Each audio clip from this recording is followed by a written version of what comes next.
I never thought my own son would be the one to teach me what betrayal really sounds like. Not in some dramatic movie way, not with shouting or plates breaking or curses flying across the room. No, betrayal. Real betrayal's the kind that sneaks up on an old woman like sounds soft, quiet. It sounds like paper sliding under a door, like the click of a mailbox shutting, like the hush of a phone line when someone you love is lying straight through their teeth. It creeps in, slow and steady, like cold air under a drafty window, and by the time you realize it's inside, it's already sitting on your chest, stealing your breath. I'm 78 years old, baby, and I've lived long enough to know storms don't always come with thunder. Some walk in wearing your last name, Morris Barnes, my only boy, my miracle child, the one I prayed for through 3 losses, the one I rocked through every fever, the one I defended at every parent-teacher conference even when I knew he was dead wrong, the same child who used to press his sticky little hand into mine and say, "Mama, don't ever leave me." Funny how life flips itself. Turns out he was the one planning my exit. But let me start before the sheriff came, before the papers, before the porch light flickered that morning like it already knew something was breaking. I'd been living quiet. The way widows do. My house wasn't big, not fancy either, but it had a good heart. You can feel when a house has heart. Mine hummed with memories. My husband built the porch with his own rough hands, swearing at the nails and whistling between cuss words. I planted roses along the rail, pink ones that always bloomed early, like they couldn't wait to see me. When he passed, the house held me the same way he used to. It wrapped around me soft, familiar, warm. But the world keeps moving even when your heart refuses to. And when the bills and passwords and paperwork piled up, Maurice told me, "Ma, let me handle all that. You got enough on your plate."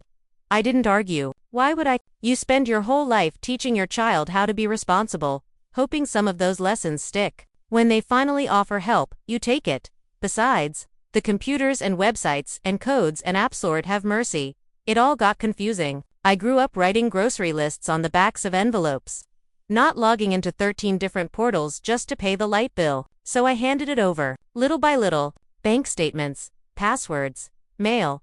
I didn't know I was handing him the whole damn house. I did notice little things, though: late notices tucked between coupons, a water bill higher than usual, a credit card decline at the pharmacy that made my cheeks burn hot enough to shame a sunbeam. But Morris always had an answer ready. Their system's old. It's a glitch. I already called them. "Ma, don't stress." He said stress was bad for my heart. Funny how he used that word like he wasn't the one squeezing it. You ever feel something is off, but you talk yourself out of it because the truth is too heavy to carry? That was me, carrying hope instead of facts. Because hope was lighter. It was the morning everything cracked when I finally understood. I'd just finished my coffee instant, nothing fancy, and I was staring out the window at the sky, gray still, like God was holding his breath. The kind of day when the world feels suspended between moments. And then came the knock. Not a neighbor's polite tap, not ups with their heavy fists. This knock was official, stiff, businesslike. It made my bones sit up straight before my body did. 2 deputies stood there, hats low, jackets zipped, eyes soft in a way that scared me more than anger would have, and behind them stood a man with a clipboard. Clipboards, child, they're never good news.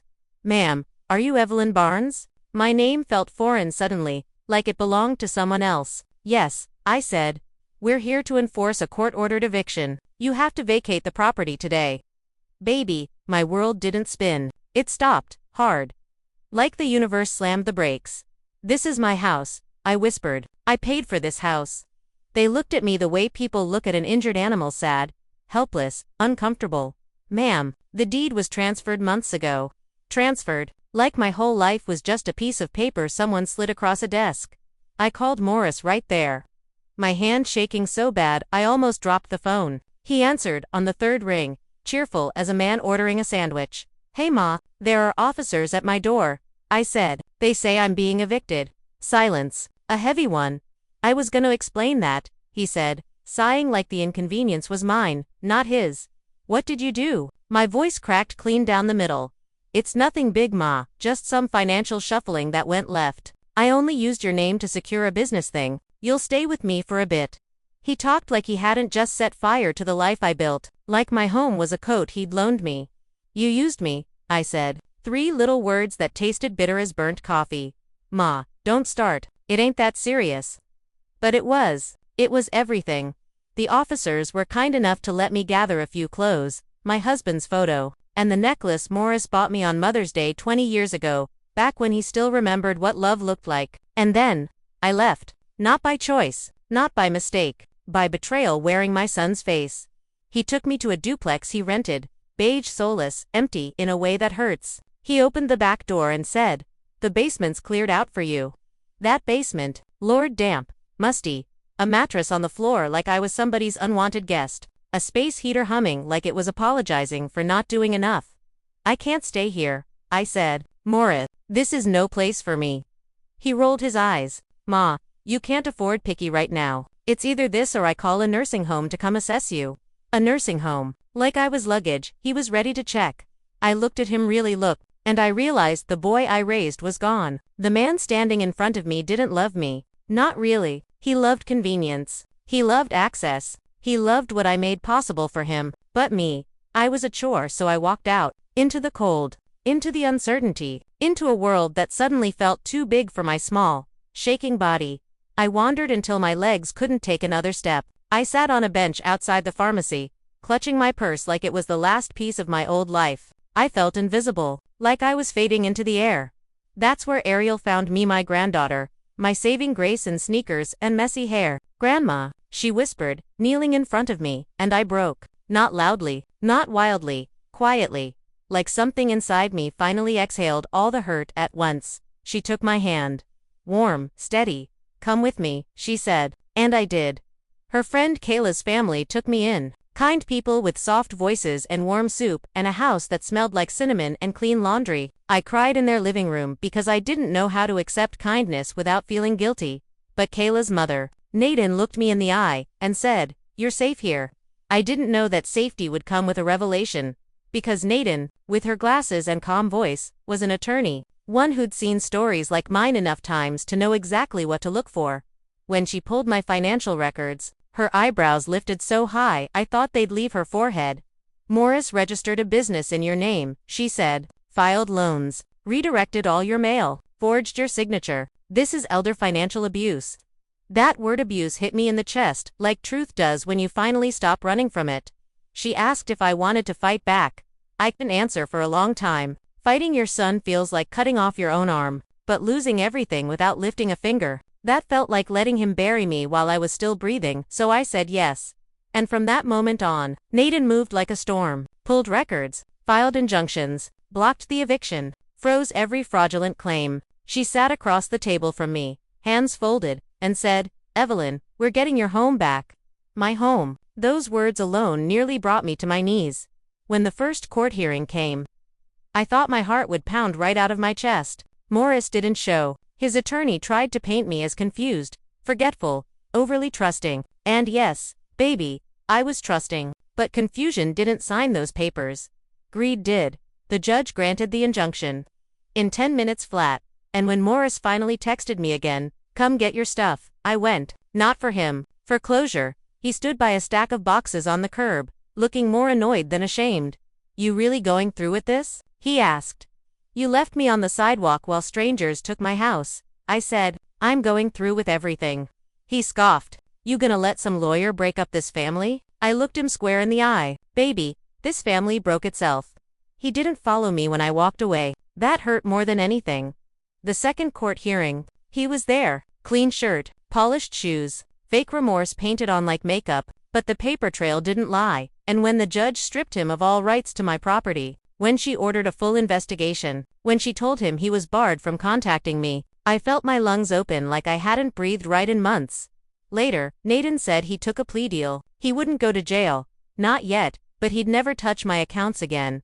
I didn't feel victory. I felt release. Then came the day I held the new keys to my house. My name, my real name, was back on the deed. Bold, clean, untouched by his lies. Stepping inside again. Child, I can't even describe it. The house felt asleep, like it had been waiting for my footsteps to wake it. I spent days cleaning, scrubbing the walls, opening every window, washing the curtains until they smelled like sunlight. Ariel came by and said, "Grandma, you look lighter." And I was. Not because I'd won anything, but because I'd finally stopped losing myself. Morris left town. Tasha, too. I didn't chase them. I didn't sit by the phone. Love doesn't mean letting someone drown you. I sit on my porch now, the one my husband built, wrapped in a blanket as the wind moves through the leaves like old hymns. And I think about how easy it is for a mother to confuse forgiveness with surrender. But I'm done surrendering. A house is wood and nails, but a home? A home is the story you refuse to let someone steal, and I'm telling mine again, in my own voice, on my own terms. And maybe one day, when the air is warm, and the roses bloom early like they used to, I'll think of Morris without feeling that pinch in my chest. Maybe, but for now, I sit here in the quiet, listening to the heartbeat of the house that waited for me to come back. And I whisper to myself, I'm still here, I'm still standing, and I'm finally mine again. I didn't sleep much that night. Even though the house was quiet and the air had finally settled, you'd think coming back home would make the world feel familiar again.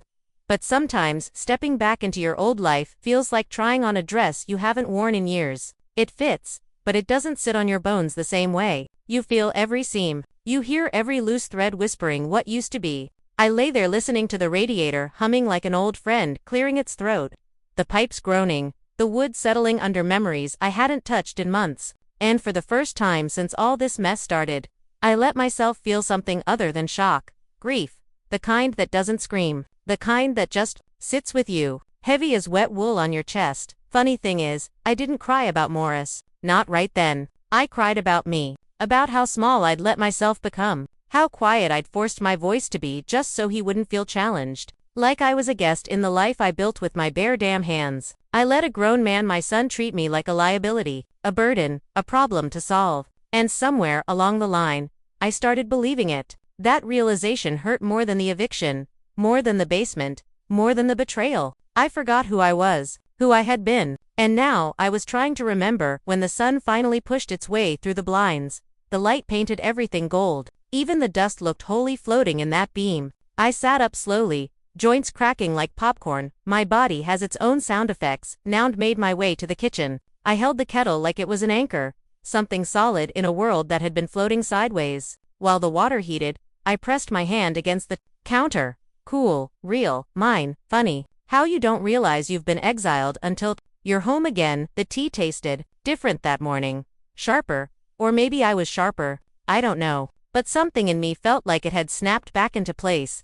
Like a bone that had been dislocated for too long finally finding its socket again. I was still tired. Still tender. But under that tenderness was something else. Something older than motherhood. Older than marriage. Something with teeth. My mother used to call it woman fire. The flame we carry even when the world tries to snuff it out. It was still burning in me. Dim but alive. Around noon, Ariel came by again. Her little knock soft like she didn't want to startle the house. She walked in holding a grocery bag and a smile that almost made me forget the world had teeth. I brought you some fruit and bread, she said, setting things on the counter. And some ginger tea. You know, for your nerves. I laughed. That girl always noticed what nobody else did. Morris saw my hands shake and called it weakness. Ariel saw it and called it nerves. One was a judgment. The other was compassion. Amazing what a difference that makes. We spent the afternoon packing up the rest of my things from Kayla's house. Just a few clothes, some toiletries, and the little velvet jewelry box I'd had since my wedding day. When we got back home, she helped me unpack, humming some song I didn't know. Something gentle, something warm. For a moment, I pretended the world outside didn't exist. That it was just me and her, in this kitchen. Peeling stickers off new jars and laughing about the mess I'd made of the drawer organizers. It was a small moment, but it felt like breathing for the first time in months. Later, when she left to go finish her schoolwork, the quiet returned. Not the heavy kind. A clean quiet, like the pause after a deep exhale. I walked through the house again, slower this time. I could almost feel the walls recognizing me. Memories flickered like old film reels. Marie's running through the hallway in his Halloween costume. My husband fixing the window screen with his tongue pressed to the corner of his mouth. Me dancing in the living room after getting the final mortgage statement that said paid in full. Those weren't ghosts. They were roots. Proof that I belonged here long before Morris ever thought he could turn my life into his collateral. Around evening, I decided to check the mailbox. I wasn't expecting anything, hadn't received real mail in ages, but habit pulled me toward the box anyway. When I opened it, a small envelope slid forward. My name written in shaky cursive. No return address. I knew that handwriting. My breath caught. For a second, I almost dropped it. My heart wasn't ready to be tested again. Still, I walked inside, sat at the kitchen table, and opened the envelope slowly, like it might bite me. Inside was a single piece of paper, one sentence. "I'm sorry, Ma. I didn't mean for it to go this way." I stared at it for a long time, not because it healed anything, but because of how empty it felt. Sorry ain't a key. Sorry ain't a clean deed. Sorry ain't a place to sleep when the sheriff is standing on your porch. Sorry was just a word, and I was too old to use it as a bandage. I folded the letter back up and set it aside. It didn't deserve ceremony. That night I lay awake thinking about forgiveness. How people say it's holy and necessary. How preachers and poets call it freedom. Maybe it is, but sometimes forgiveness feels like setting a thief loose in your house because you're scared of being called bitter. And baby, I wasn't bitter. I was awake. There's a difference. Bitterness chains you to the past. Awareness builds you a bridge away from it. The next morning, the locksmith came. He was a polite young man with a shy smile and sleeves rolled up to show forearms tattooed with little stars. Said his grandma raised him and he loved old ladies with fightin' 'em.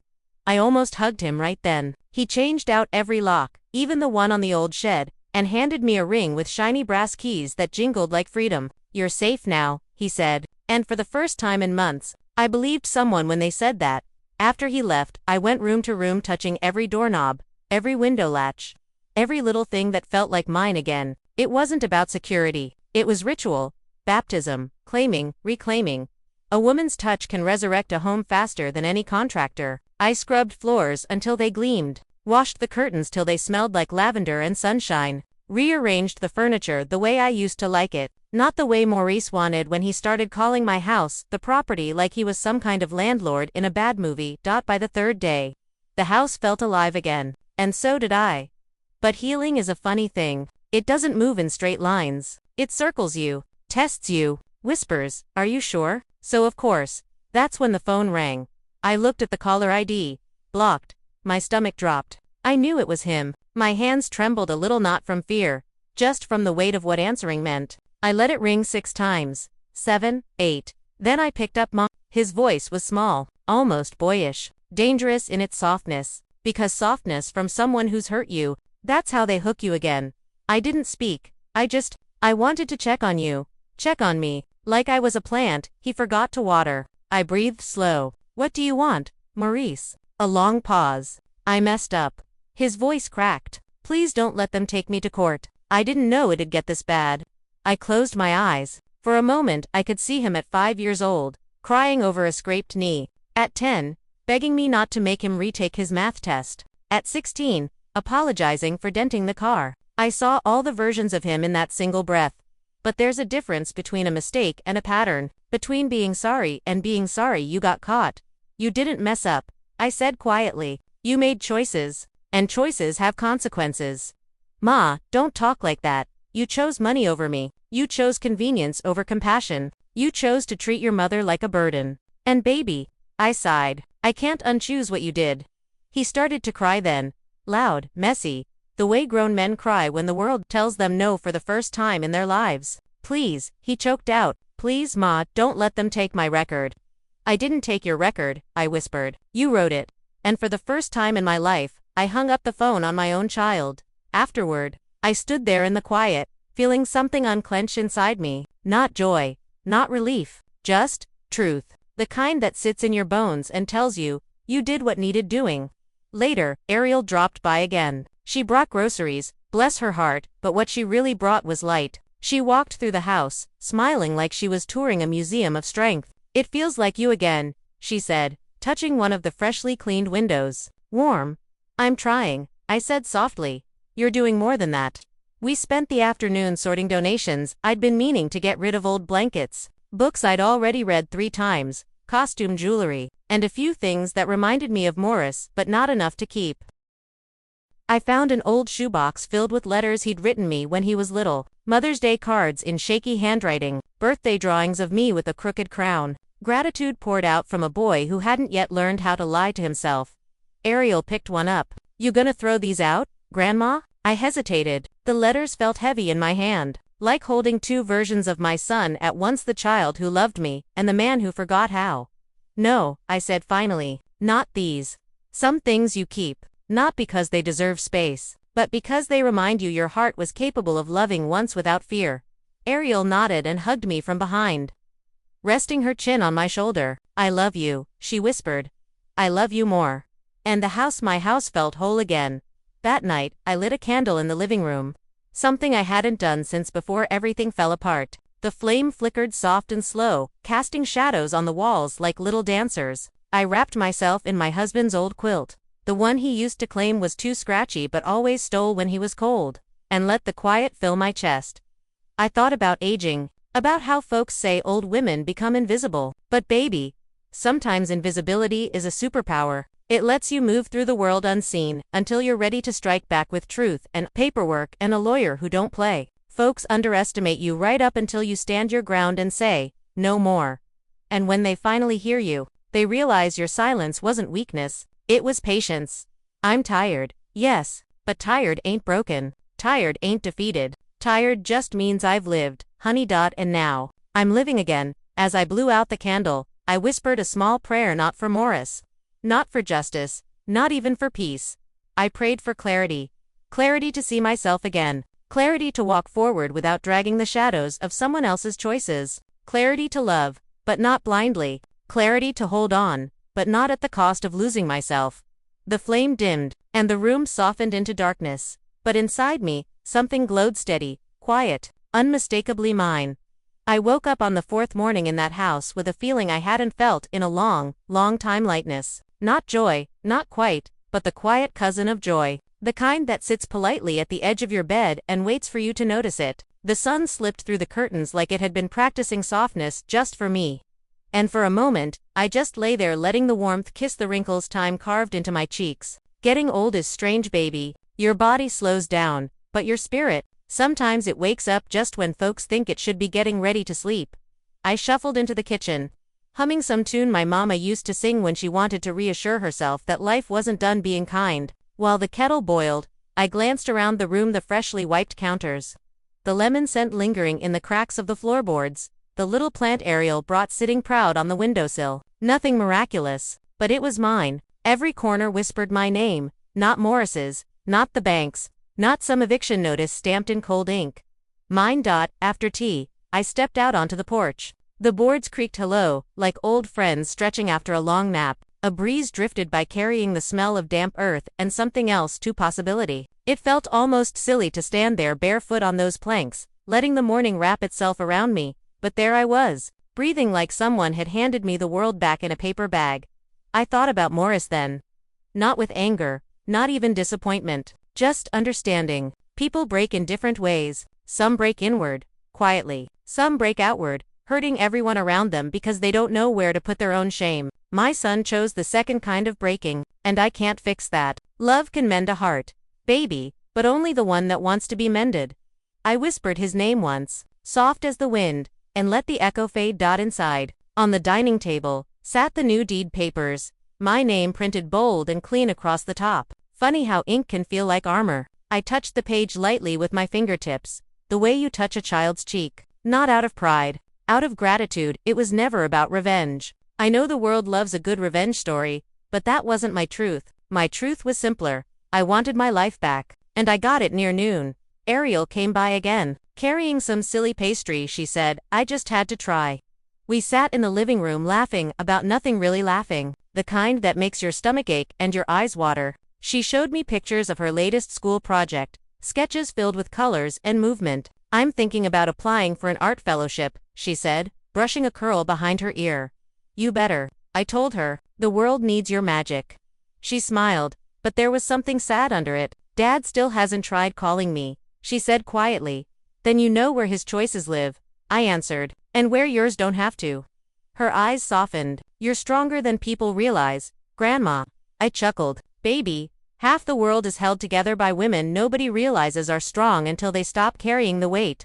When she left, the silence that followed wasn't lonely. It was peaceful. I walked around the house, touching little things, picture frames, door handles, the quilt on my bed. Every object felt like a word in a story I'd finally reclaimed. By evening, the sky outside dripped shades of lavender and gold. I took my tea out to the porch again and wrapped myself in my husband's old quilt, breathing in the faint smell of cedar and thyme. I closed my eyes and imagined him sitting beside me like he used to, tapping the railing with his knuckles when he was thinking. You did good, I imagined him saying. Not perfect, not painless, but good. And maybe that was enough, doing good in a world that tried to break me open and scoop me hollow. I don't know how many minutes passed before I realized I was crying. Not those loud, heaving tears. No, these were soft, warm, the kind that fall when your soul finally I wiped them away with the back of my hand and let myself laugh at how silly it felt to cry over peace. But peace is something you earn, especially after grief, especially after betrayal, especially when the people who should have loved you tried to use your love like currency. Night settled gentle on my shoulders. Crickets started their chorus. Somewhere down the street a dog barked, then gave up. I stared at the moon round, bright, bold, and felt something inside me settle into its rightful place. I'm 78 years old. I've lived through births and funerals, heartbreaks and miracles. Summers that smelled like forever, and winters that felt like punishment. But this chapter right here, this is the one that taught me the truth I should have learned sooner. You can survive losing a home. You can survive losing a marriage. You can even survive losing the illusion of who your child is, but you cannot survive losing yourself. And baby, I found myself again, right here, on this porch my husband built, in this house my sweat paid for, in this life I refuse to shrink for anyone ever again. As the last bit of daylight slipped behind the roofs of the neighborhood, I whispered a little benediction to the night air. Let what's gone stay gone, let what's meant stay warm, and let my heart remember its own name. Then I stood up slow, joints humming their usual hallelujah, and went inside, closing the door behind me not to shut the world out, but to keep the light in. And that, my love, is how I saved the little piece of myself the world thought it could take. But it couldn't, and it never will.